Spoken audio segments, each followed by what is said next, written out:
Welcome to the Indie Writer Podcast, where we talk about all things writing and indie publishing.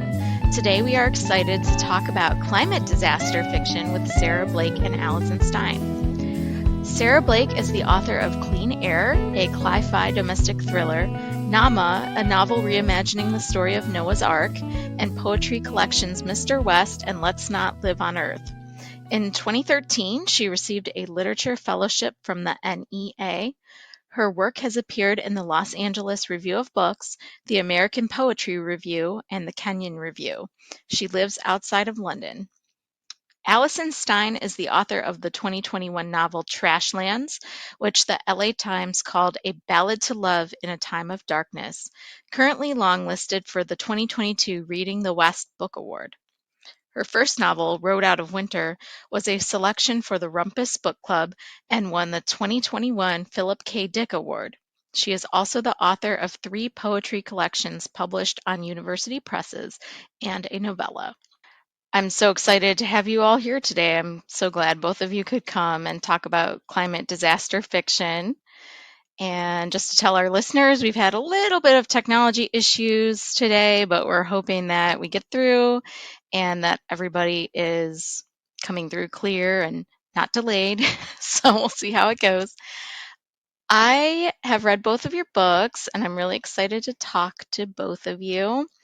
So the first question I want to ask is, where do you get all these ideas, and where does this climate disaster fiction come from within you?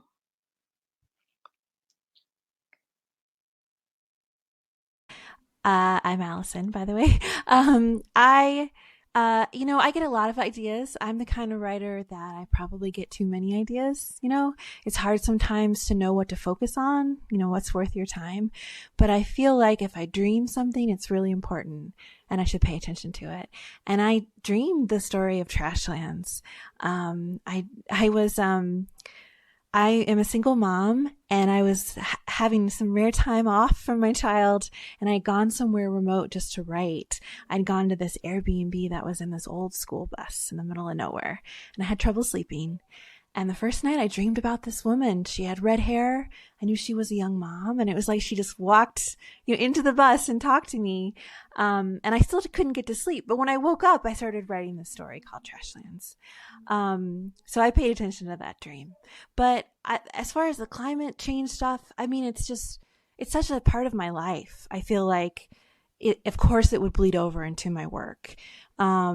I come from a long line of family farmers. I've lived most of my life in the country. Rural people are going to see the effects of climate change maybe different than somebody who's perhaps more disconnected from nature in a city, if they are. There's multiple sort of climate disasters in my book, but the big one is a flood. And I think the reason is because I lived for most of my life in an area that did keep having floods, and the river kept swelling its banks, and we kept getting water in the basement and losing water in the house. And so it was just such a part of my life that I think it's natural that it wrote its way in.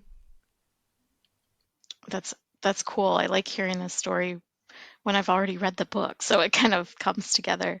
How about you, Sarah? Well, for me, it was based on my asthma getting worse and worse every year, and I ended up needing to go and get retested for all my allergies. I'd been tested when I was 8 and when I first got asthma, but then it kind of went away, and then for some reason in my 30s, it was like, you're going to end up in the emergency room a bunch, and I was like, oh no. Yeah. So then I started getting allergy shots, and you have to go once a week, and then you have to wait for a half an hour and make sure you don't have some horrible reaction right there in the office where they can help you before you go out to your car or whatever. And so I had a long history of having an overreaction to pollen in the air, and I started thinking about what if other people did too? And what if the trees got more serious about what they could put out and what we'd have to deal with? So that's where mine came from. It was pretty intense. Like a lot of having to get prepared before you went outside and like really dangerous outside. That just made me think of COVID, but I'm Yeah, me sure you too. get that a lot. I just thought of that too. Yeah, it was really bizarre seeing that happen because I was largely inspired too by like the California fires, and a lot of my friends' kids were having to go to school with masks and all these things before COVID, and it was all around me and it was affecting a lot of people I knew. And so, yeah, then when it actually happened with COVID and we were all suddenly talking about wearing masks, I was like, of course, right? As this book's about to come out. Yeah. That's always, you wonder, some of these authors are putting out books so fast after, like Jodi Picoult wrote that book that has, COVID as part of it. And then I just finished one that, oh, and Apples Never Fall by Leon Moriarty too. And it's like, how do you know if the author wrote this before COVID or after? So I was wondering if you wrote it before. So that makes sense. So one of the things I was going to ask was what made you choose the specific climate disaster? And, you both explained that. So I will move on to the next question. And I'm also very interested, both of you have backgrounds as poets, which I didn't realize when I first read your novels. And I think it's interesting that they kind of have that lyrical quality to them. And I was wondering how you feel that your poetry shapes your work. I can start with this one. Uh, the ends of paragraphs, like a gut punch. I pay a lot of attention to little words, little phrases. If I notice that one character is saying them, then I'll go eliminate it from every other character's dialogue, so that's the way I develop their voice. So, and I get that way about my poems too. I really start to spot repetitions that I have in words throughout books. Then I'll try to get rid of words, or I'll do some weird poem that's a meta poem about all the times I use the word just in the book or something like that. So yeah, I don't know if it's just an obsessive quality in me or if it's specifically about the poetry. um, but I really enjoy like the line level, and I find I'm not so great at some of the things that I think of fiction writers being really great at. Like I'm not great at describing a character when they walk into a room. Like I don't ever take a few sentences to describe what they look like. I skip over that part. And I don't know if that's because my brain's just set up for the next logical step in the thoughts, and I'm just super into the interiority of my characters, and I forget sometimes that they need to exist elsewhere. As for me, I I mean, I think, like Sarah said, I'm really interested in language, and I'm really interested in the music of words as well as what they mean. It has to sound good for me as well as like make sense plot wise, I guess. Which sometimes I think gets me into trouble because I'm more likely to go on the side of, does it sound pretty as opposed to does it make sense? Which some people don't like that in a novel. I don't know. It's weird.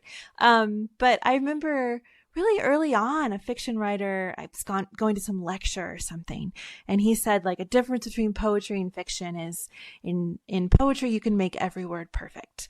And in fiction, you can't make every word perfect. There's too many of them.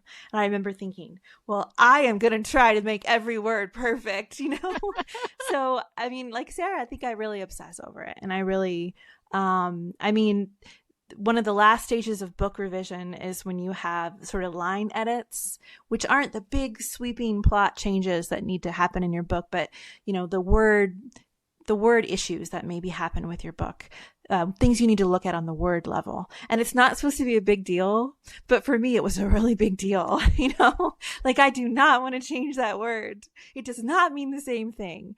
So I get really attached to the emotion of words, I guess, the emotional connotation as well as just what they mean. I'm also interested in what they feel. Yeah, I wonder, do you both read your books aloud before, you move on to a next draft or submit? I do. With the last book, Trashlands was a lot longer than my first book. Okay. My first book was about like one woman, and my second book, Trashlands, is really about this whole community. So it's a bigger book. And so what I ended up doing was turning on the voice reader on my computer. So it read it to me, read the document, which worked really well. It's got kind of a, robotic voice. But that kind of works too because it's more impersonal, I guess. But I do think reading out loud is a great way to revise. You just notice things that you might not if you're just reading with your eyes, especially if you're really close to it, I think. Yeah. How about you, Sarah? Well, I write a lot. Well, I did before COVID in cafes, and I edit there too. So I can't usually do that without making a fool of myself. And I got into the habit. I had always used to read out loud, especially because all I was writing was poetry.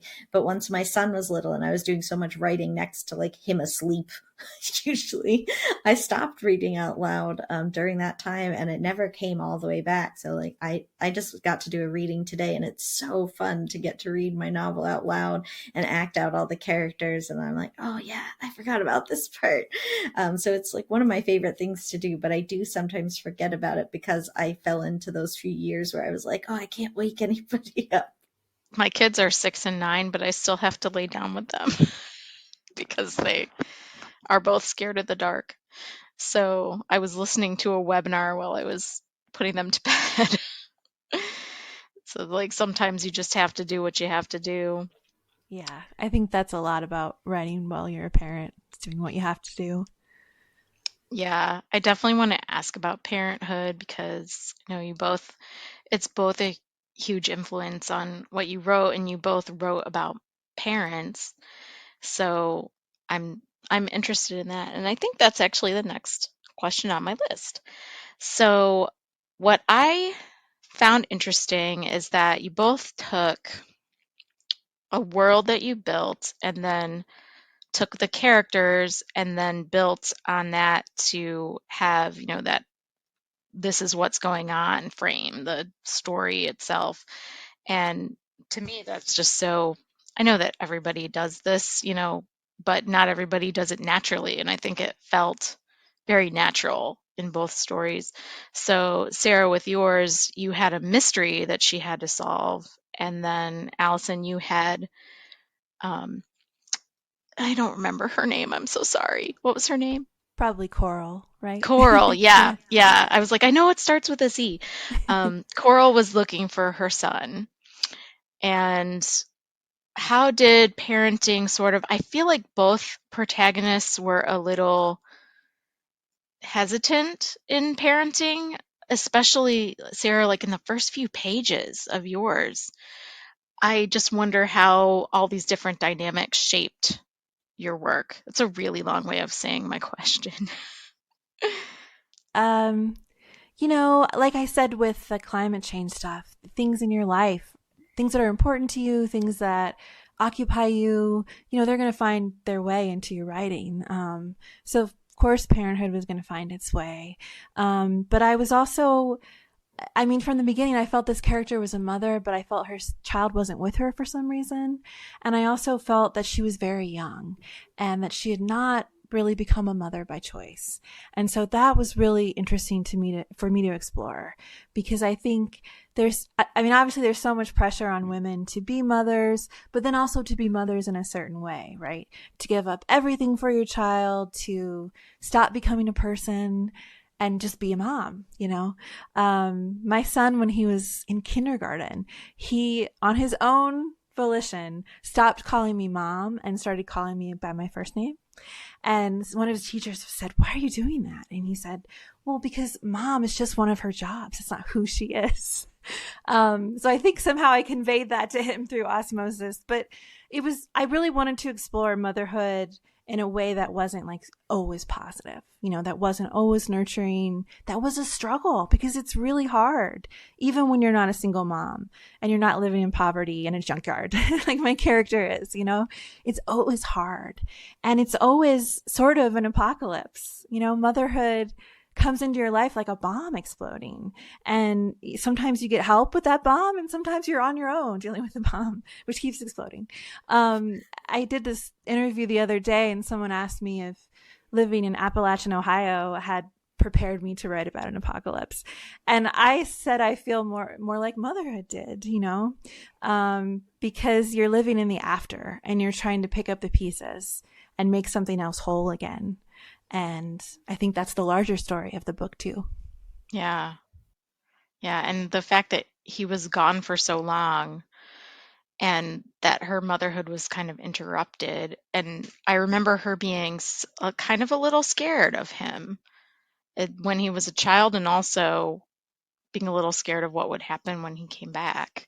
Yeah, and not having help and not having resources and also just not having community support.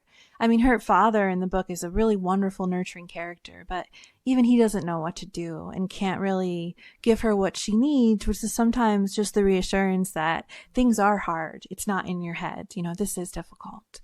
And she doesn't really get that for a long time. Yeah, she did have a lot going on.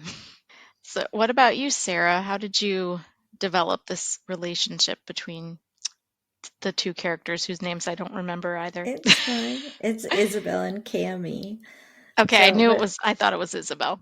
yeah, it came off of in my first book. It was about a middle-aged mom who has three grown boys who are married to, and so she has three daughters-in-law as well. So it's a really different stage of motherhood and not the one that I was in at home. I had a young son.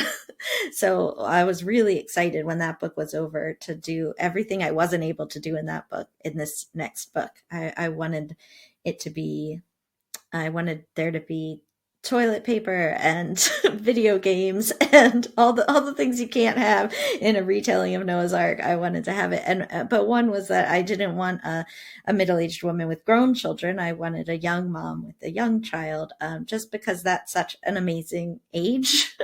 And I loved all the things that my son was saying, and I just wanted to capture, and that his friends were saying too. I just wanted to capture all of that together.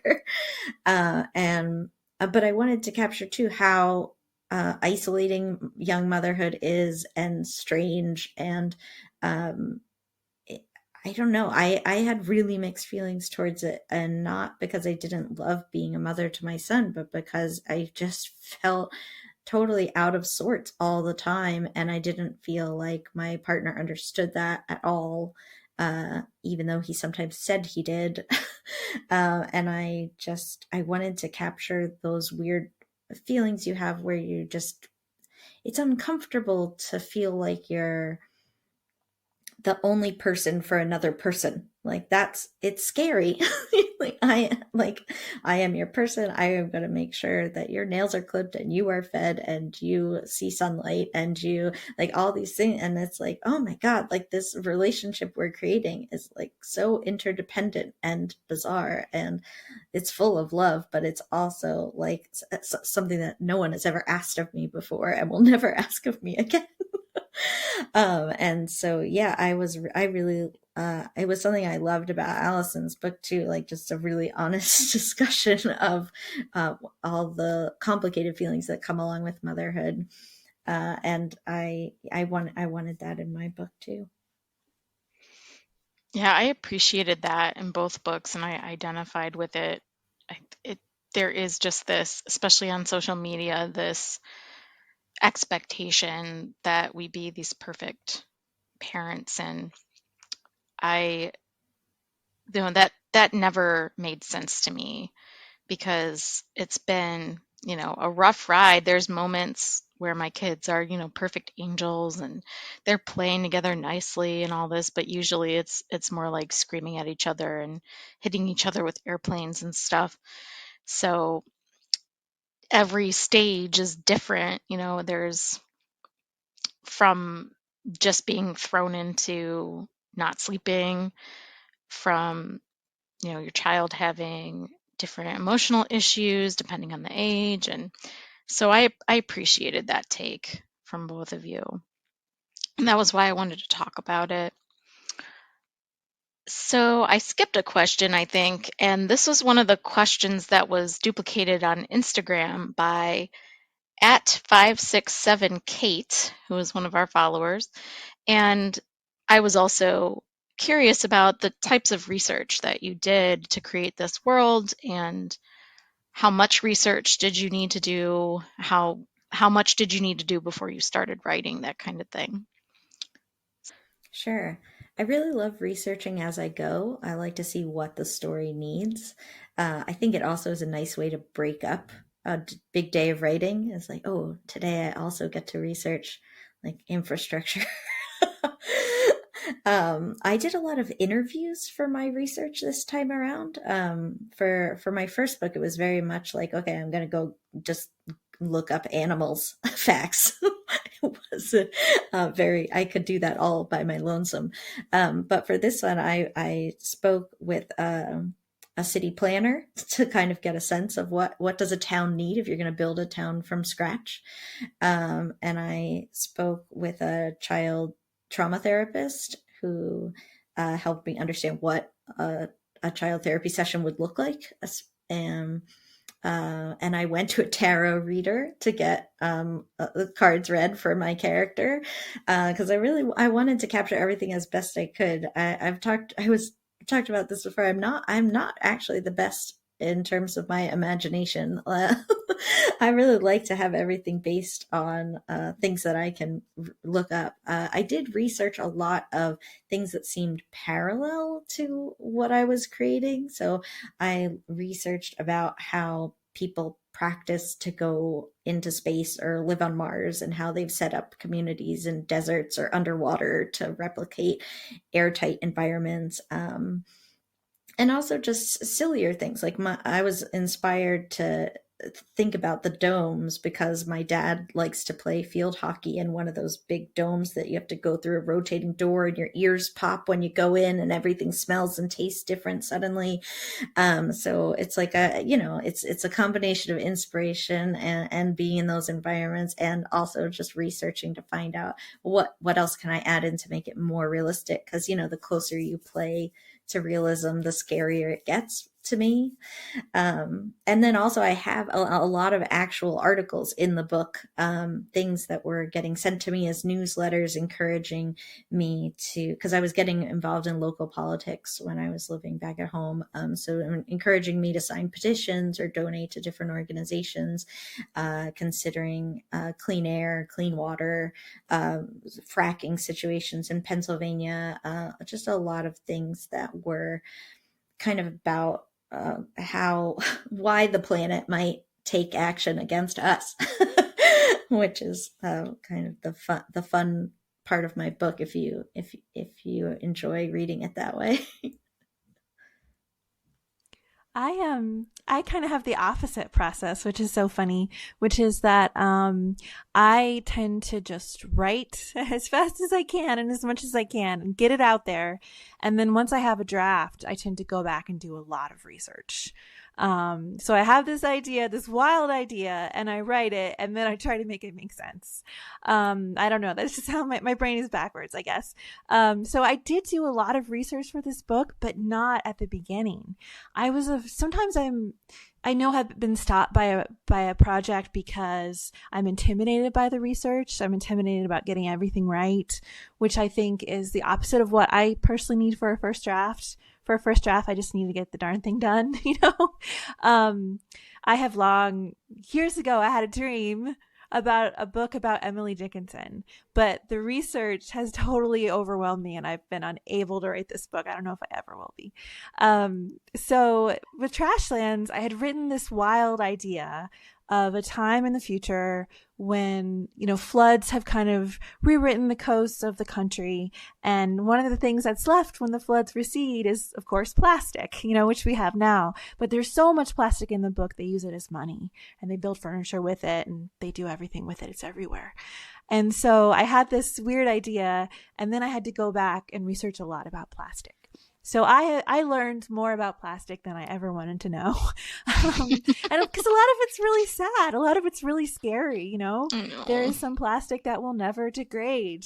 There is some plastic that's so cheap that you can't recycle it. It just falls into bits, So I had to research that. I had to learn what kind of plastic would float because a big part of this is the river, and they get plastic out of the river, and what kind would sink, what would be really valuable and expensive, and what is just, flimsy. My editor wanted it to be as real as possible, like Sarah said. So I ended up reading a ton of books and going to a ton of websites. And through my research, I discovered that one thing I thought that was really outlandish in the book, that they take recycled plastic and they kind of melt it down and they put it into bricks and they build houses with it. I discovered that's actually happening. Wow. There are researchers doing that. It's just kind of expensive. So it's not something that I thought about, like getting a kit and trying it at home, but it was too expensive for me. I did get a stick and poke tattoo kit. One of the main characters is a tattoo artist, and he uses this method called stick and poke. And I got this kit, which had, I'm not kidding, like fake skin in it, and you can use it to practice your tattooing. So I got that, and I did do that because I wanted it to be as real as possible. But I think I also kind of just wanted to do that. I just wanted to get it and see what it was like. That would be fun. As long as you're not using real skin. Right. It's permanent. Yeah. That's really cool. I love that. Those all sound really interesting. All those things, and that you both kind of use this hands-on or like off the beaten path sort of research questions instead of just like, I'm a librarian too, so we're kind of just like, go to the databases, go to the internet, look for reliable sources. Like, I love the idea of like first person research. So you have both inspired me that way. So I'm going to jump down to a couple more questions from our Instagram reader, and then I will jump into some of these process questions because I always like to know how writers kind of work. So let's see, 2 more questions from @567Kate.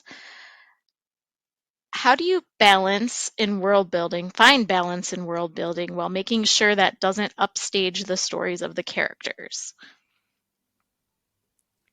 I think that's a good question. I know for me that novels, I think they first come out of characters, out of people, or maybe kind of in tangent with this sort of extreme situation, when it comes to Trashlands, I was sleeping in a bus at the time. And so I dreamed this woman was sleeping in a bus.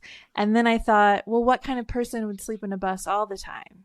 And, what does the bus look like? And what is the area around the bus look like? And that's where I kind of got the world of Trashlands, which is this junkyard that's next to a strip club at the end of the world. And then I thought about, what kind of person would live there? What kind of person would have to live there?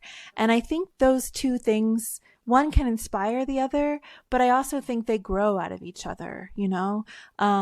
Circumstances change us and they turn characters a certain way, because you've always lived in poverty, or because this disaster is brand new and you're reacting out of fear, or because you've always been hurt by men, so of course you're not going to trust this new man. So I think that they really work together really well. And sometimes it's like a chicken and egg thing. I don't know which came first, the person or the circumstance, but I know that they have to work together. Yeah. Yeah, I find that I overbuild my world, but not in writing. Like in my head, I draw tons of pictures, because if I'm going to describe them walking around their house, I don't want to mess up what their house is structured like every time I go around it. So, and I drew pictures of the town, and then I went over them with the guy that I interviewed. And I just wanted to always make sure I had a sense of what details could come up. And then I don't bring up anything unless the story brings it up. And that's based out of my characters and the plot. And just like Alison was saying, like they, one follows the other. But I do find that I'm always prepared with more details than I probably need. And that makes me feel really secure when I go through writing. Sometimes I mess up. Like I definitely on my first draft was not careful about my timeline. And so I had all these. Yeah, and I had all these murders happening, and I was like, oh, crap, I gotta go back. I did a whole revision. I think it was like the third draft that was just making sure I got the timeline right. And then once I had it right, I could go in and say things like, well, last week or a month ago, and I knew it would actually be correct. But yeah, but that's the way I tend to, that's how I find my balance, is I just kind of only bring up what becomes important to where they are. Oh, they're at the mall, and oh, they need to call a car, and okay, then I got to sort through how that works. And yeah, I didn't have everything planned out. And there were definitely some things that then, like, an agent or an editor asked, well, what about this? And like, are you sure you want the doorbell to go off then? And then I get to think about it and really make sure I've got it right, or tweak it. and then you do another level of world building. Every level feels really fun to me. I love the world building part so much. That's cool. I suck at world building. I'm so bad at it. I'm bad at describing, like you said before about when we were talking about poetry. I'm really bad at being like, this is what the character looks like. This is what the house looks like. And people are like, you just have a bunch of talking heads. I'm like, Well, maybe that's the story, Maybe yeah. that's the format of the story. Yeah, I mean, they're just talking. So, yeah, I'm glad to hear that I'm not the only one, some of these things. So the other question, which I didn't really think about this when I was reading your books, but I just read one called Ways the World Could End by Kim Hooper for Booklist, and I definitely felt the anxiety when I was reading that. So her question is, have you found a way as a writer to not just get super bummed out while diving into the world of disasters when we live amid so many? Yeah, I mean, I think I dealt with this one by picking a disaster that's very unlikely. There's very little chance that the trees and plants will turn on us and figure out how to release an amount of toxic pollen that, or it's not even that it's toxic, it's just so much of it that then it becomes toxic, and then we're all screwed. But that really saved me, because I otherwise I think I would have been really upset. And I could be a little playful with it, and I could go into the magical side of it because of that. So that's how I'm excited to hear Alison talk about how she dealt with it, because that's a very different realm. But that's how I dealt with it. I just had a little bit of a step off and a little bit into the world of the magical, and then I feel a little bit at ease, and I can really make it quite terrible and quite scary if I want, because we're all right. It's not going to happen. Yeah, I that is think true.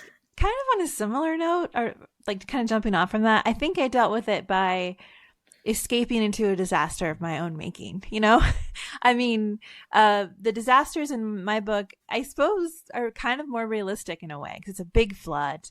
And then there's some other sort of like smaller personal climate change disasters that characters have been through, like tornadoes or wildfires, which is kind of what we're dealing with now, not just climate change, but climate chaos. Everything is more extreme. But that wasn't what I was going through personally at the time.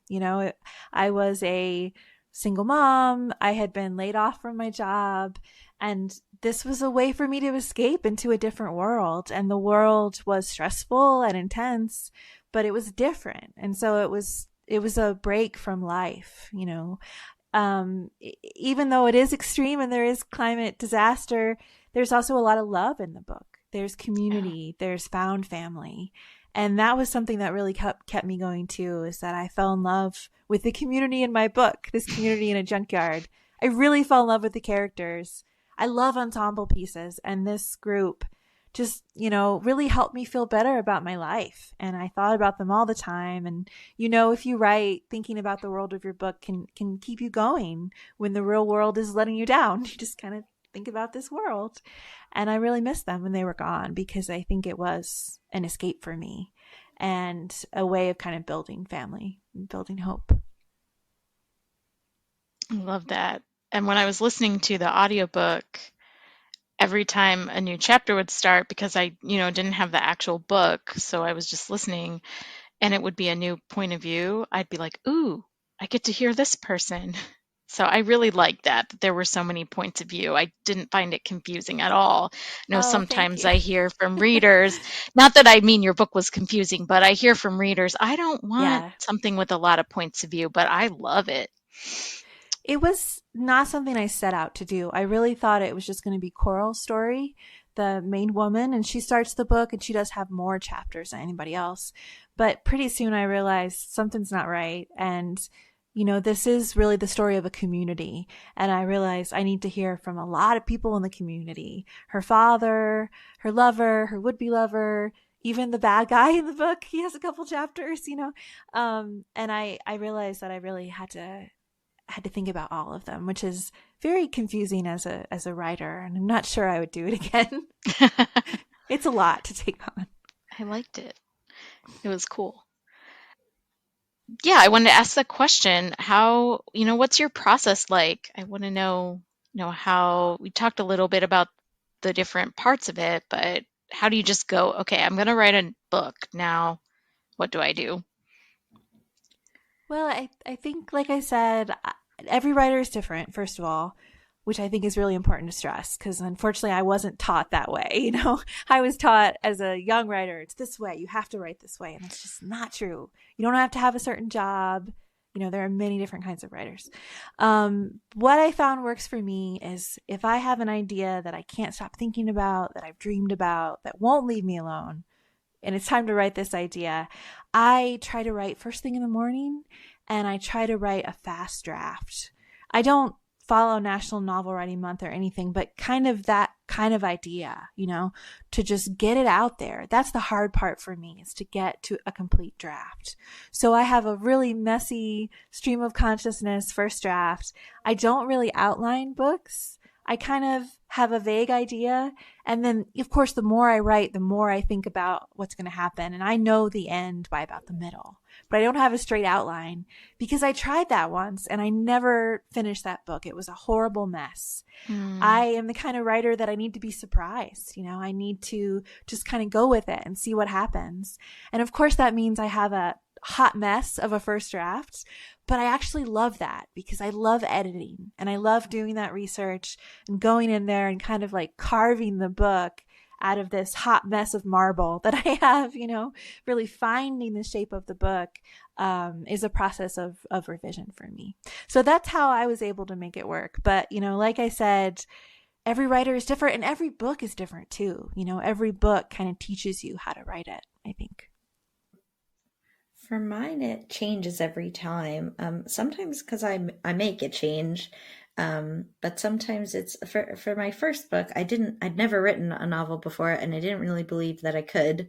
So I was piecing it together when my son was in a swim lesson, or when he was at school, or when the YMCA had if you had a membership, they'd watch him for 2 hours for free. So he did that often. And I would write bits on my phone. I would write bits on my laptop. If I could squeeze it in, I would. But by the time I wrote Clean Air, he was in a full day school program. So I really suddenly had time. And I was like, whoa, what is this? I was really shocked at what that looked like. And I made more of an effort. I wrote at cafes a lot more. With my first book, I was really scared to like write around anyone. I don't know. I guess I thought like anything could break it. It felt so fragile that I didn't know what I was doing, that like anything could mess me up. So I was like, no, I can't. And I really loved, I wrote at this cafe called Green Engine that has a plant wall, which was especially fun while you're writing Clean Air, is to like be next to a wall of plants that in your book could kill you. Yeah. But for my next book, I wouldn't even sit down to write unless I knew I had enough time to write a whole chapter. So like every book has had slightly different constraints that I either give myself or life has given me. And I kind of figure it out from there. I also don't plan at all.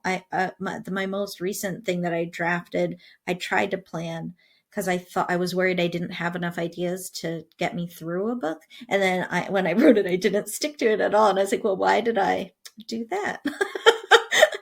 So it's my process is ever changing. I really enjoy it, but I do, once I'm into, and I'm not like Alison where I have lots of ideas. I'm like I have no ideas for like years, and then I get an idea. I'm like, I have to write this book right now. So then once I have it and it happens and it feels like that magic, then I really want to be in it every single day. For Clean Air, the world came to me before the characters. So I actually had to start with all these letters. I wrote 40 pages of letters from Isabel to her daughter, just trying to figure out who she was, because I knew she would be my main attraction to going to the book every day. Because I'm usually finding that like my goal is like I want my character to be usually a woman, a mother. She's usually in a bad spot, and I want to give her better things, and I keep trying to give her good things and then see what she does with them. And I also want to write about what it means to be a good mother and what that can look like, and how to like how that means you react in the face of the more treacherous things, like in these books, very treacherous. But I just really like examining all the positions that women get into and how different it looks than books that I'm used to. I don't feel like often my women just want something and then go for it, and then you have to overcome things like which is how I was taught. Like I bring it up like that because I was taught like, oh, that's how you understand how to craft your story. My women are more like they just keep getting stuck. And then, and because that's how I always feel like my life is I'm not really deciding things that I want, and I'm not really going after anything. I just get myself into these positions where I feel like I have zero mobility, and not just upward, but any. And then you have to figure it out from there so that you don't feel horrible all of the time. Not to make it sound totally depressing, but that is like my main concern, I think. And then plot being a mom onto that. And like, so Yeah. like, as you deal with your own emotional turmoil, being a mom and what that looks like. That's so relatable. I can totally relate to that. Did either of you read The School for Good Mothers by Jessamine Chan? I haven't yet. That's on my list of books I want to, though. It's so good, but it's so heartbreaking, and stuff that wouldn't really happen in real life, but maybe it could, and that's what you said reminded me of, just like we're trying to do all of these things, and yet here's motherhood, here's this thing that we have to deal with, and how emotional it is. Like you said earlier, this is the person that's relying on you. And in that book, it's like what happens when a person can't rely on you. So definitely recommend that one for those who liked both of your books. And I think we're about coming close to the end. So I just wanted to ask, what are your favorite writing resources? We always ask this every podcast. So our listeners just like to hear what can help them be a better writer. I think the best way to be a better writer is just by reading. I mean, I went to school for writing, grad school for writing, and I don't know if I'm really grateful for the friends I made and the way I grew as a person in those years, but I'm not sure I'd do that again. And it's certainly not necessary. I think the only thing you really need to study is the world. You need to be a student always, and you need to pay attention always. But I never studied fiction. I studied poetry and nonfiction, but I never got to study fiction. But books were my teacher. And just loving books and loving different kinds of books too. My son really likes graphic novels, so I read a lot of graphic novels with him. I'm really fond of novels myself. I have a background as a poet, and I'm a journalist in my day job. So just being exposed to different kinds of writing, I think, is the best thing you can do for yourself. And then, of course, write. But also, not forgetting to have time to live too. You need to experience things to write about them, and you need to have a life in order to escape from it, I guess, in writing. Yeah, for sure. How about you, Sarah? I loved going to readings. It was my favorite thing to do. And now there are so many virtual ones that you just hop on YouTube and watch them. Yeah. But it's a little less fun than I would sneak onto Princeton's campus and go to their readings, as well as the ones at my readings at the state school down the street. And then they would be like, oh, now we're going to have the students do a Q&A in like a small classroom over there. And I just go in because they didn't know me or anybody. So like, awesome. yeah, I got into a lot of fun things. But even there were private high schools around that would have money to bring in. Like I got to see Charles Simic, I don't know how to say his last name, at just a high school that was having him read. I just went onto their campus. Like if I saw a sign up, I was like, all right, I'm going. So that's one of my favorite things to do. And then reading interviews with authors, I really love to do, especially when you find someone who thinks like you do and makes you feel less alone about how you approach writing, because we all often get taught that writing is all these specific things that it's really not. So like I remember when I stumbled onto George Saunders' interview, and he was saying everything about how he writes fiction, and it reminded me of how I write poetry. And I was like, oh, and I ended up just reading everything that he had published.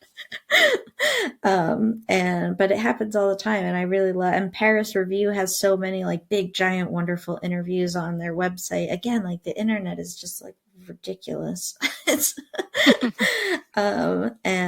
But yeah, so those were my biggest ones. And now I'm just, I love to read. I love to do interviews myself now. Everybody always asks me if I will review things, and I'm like, I don't do that, but I will interview you. Because I love interviews, and I've always loved interviews. My mom always is like, you should work for NPR. It's like, no, it's not gonna. Or like, you write them. You write Terry Gross that. Don't tell me that I'm gonna go do that. Like, I love that. That's awesome. So I guess we're about to wrap up. So why don't we talk about where our listeners can find you, and if you feel like talking about it, what might be next for you? You want to start with Sarah? Okay, so I'm at sarahblakeauthor.com, or at Blake Sarah for Twitter, or at Sarah Blake Author for Instagram. That is the extent of my social media. And what's up next, I hope, is this book, this very bizarre book I have written about a hotel that is, it specializes in making transformative experiences for its guests through whatever means necessary. So it's kind of like The Game meets Meow Wolf is how I describe it. So like weird art experience meets tricking you into having a transformative experience, except you're not tricked in this. I'm going to need that book as soon as possible. I was going to say, I love books set in hotels. It's awesome. I'm at just myname.com, Alison Stine. It's spelled ALISONSTINE. Both ways. Weird. And at Alison Stine at Twitter. And on Instagram, I'm at Ali Stine Writes, like with a pen, writes. You can find me those places. I haven't done TikTok yet, despite my child's insistence that I have to do it. I have not. And what's next for me is I hopefully should be able to announce it soon, but I'm going to have a new novel come out that is about someone who's more like me than I've written about before, and that's someone who is partially deaf, as I am. I decided it was time to have a main character like me, which is not something I was able to find when I was younger. And she's also dealing with a climate emergency, a climate disaster. So it's coming soon. Oh, I'm excited. So I'm so happy to hear from both of you and what's coming. And thank you so much for being here. And listeners, we'll see you next time. Thank you so much. Yeah, thanks you're for having welcome. me. Thanks for listening to the Indie Writer Podcast. We hope you enjoyed this episode and will subscribe to hear our future episodes.